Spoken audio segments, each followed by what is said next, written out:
presents the bird. Are you all good? Alright, what an amazing energy. Now, did you see our group of... Welcome to Cebu Safari's Bird Show. Now, ladies and gentlemen, Amigo originates in South America, but inhabits in the rainforest of Brazil. As he is a very, he picks up a paper cup. Open the bottle of the bin and drop it inside. Good bird. Second one. He picks up a plastic bottle, walks all the way. Hey buddy, what's next? Walks all the way. Open the non-biodegradable bin and he dropped it inside. For the total of 6 flying macaws named Harry, Hardy, Matt, Tony, Carl, and Rico. So macaws are very adaptive. Whatever it gets in others say Jungle. Here's our green-winged macaw named Jungle. So hi buddy, good afternoon. Now Jungle, can you wave to the crowd like this one? Hi, welcome to Cebu Safari. Now everyone, alright, that's 1, 2, last one. Good bird. Now as you can see, most of the colors are... Okay buddy, so Jumbo, carefully lifts up the plastic basket and...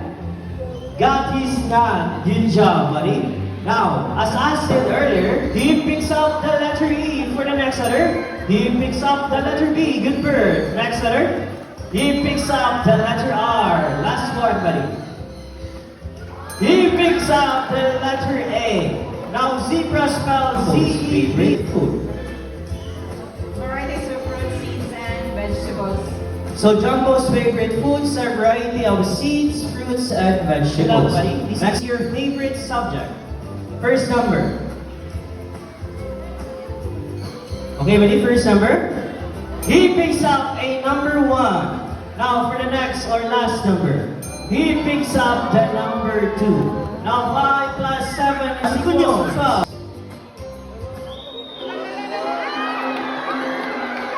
Now sandconures are also known as sand parakeets.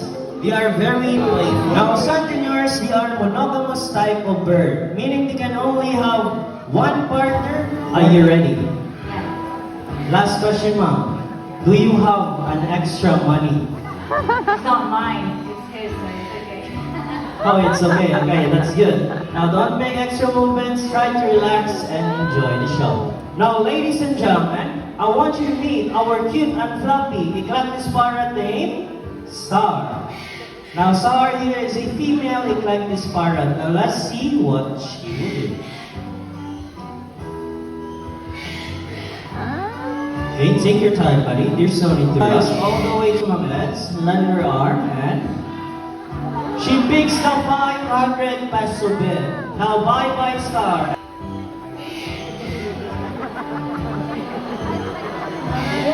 Don't worry, ma'am.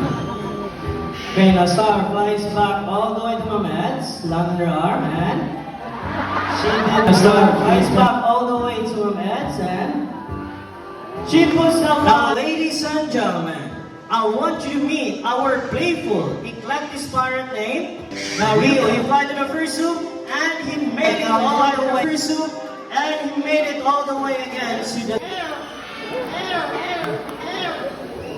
Now, yellow-crowned Amazon parrots are one of the most commonly kept Amazon species. Hey, a bobcat. Now, for the third one, it is Rudy's favorite. Now, Rudy, can you bark? Phone ringing. Now, for...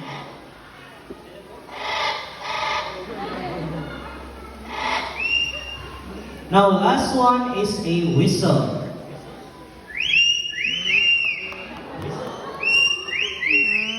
Good job.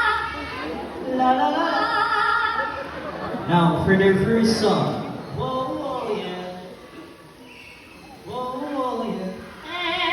I love you more than I can. Whoa, whoa, yeah, I can. Now, before we proceed to our next song, let me ask first, who's celebrating their birthdays today? Raise your hands. Or within this month.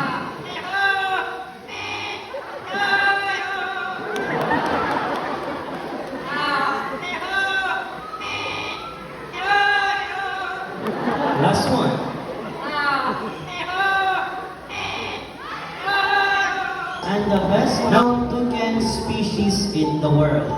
Now, as you can see, it has a white throat. Now, there are a total of 40 toucan species in the world. And one thing they have in common is their large and beautiful bill. Now, Tugidugans, they have a large and beautiful bill that looks heavy, but in reality, it is extremely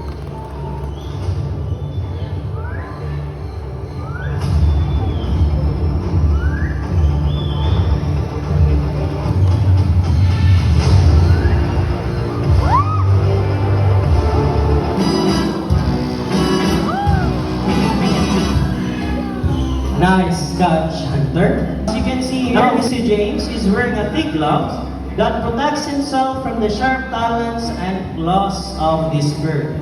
Now, this bird, it can grow up to 65 to 70 centimeters in length with a wingspan of 105 to 125 centimeters. Now, Philippine hawk eagle. Now, Eastern grass owl, they are nocturnal type of bird, meaning most of their hunting time is during the night time. Now, these types of birds of prey can be found here in Asia, Pacific region, and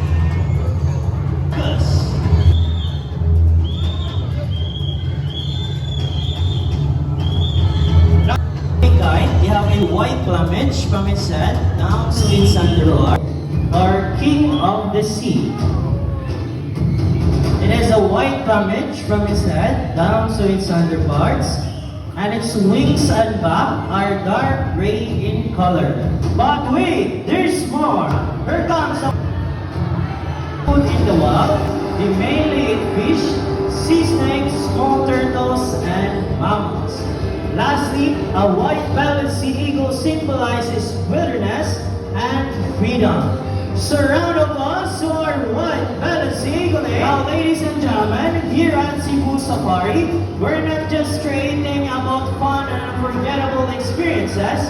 Our top priority is wildlife conservation. Provide them with safer habitats and educate guests about the importance of preserving nature.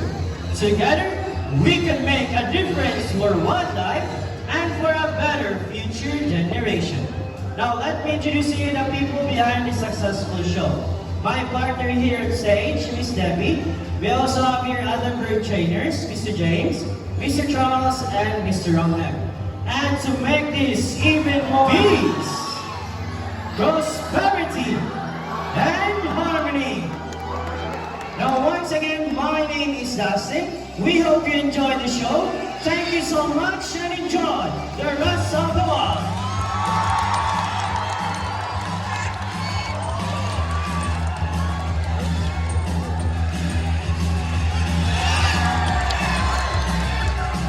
Alright, so for those who want to take pictures of our photograph birds, kindly form a line here at the center. We have here our official photographers, W2. And for those who haven't been to White Lion Safari, Camel Area Birds of the World, and African Savanna, if you want to witness our white Bengal tiger feeding 2:30 p.m., just go up and turn to your right side. 2-minute walk going down. Once again, thank you so much everyone and enjoy the rest of the walk.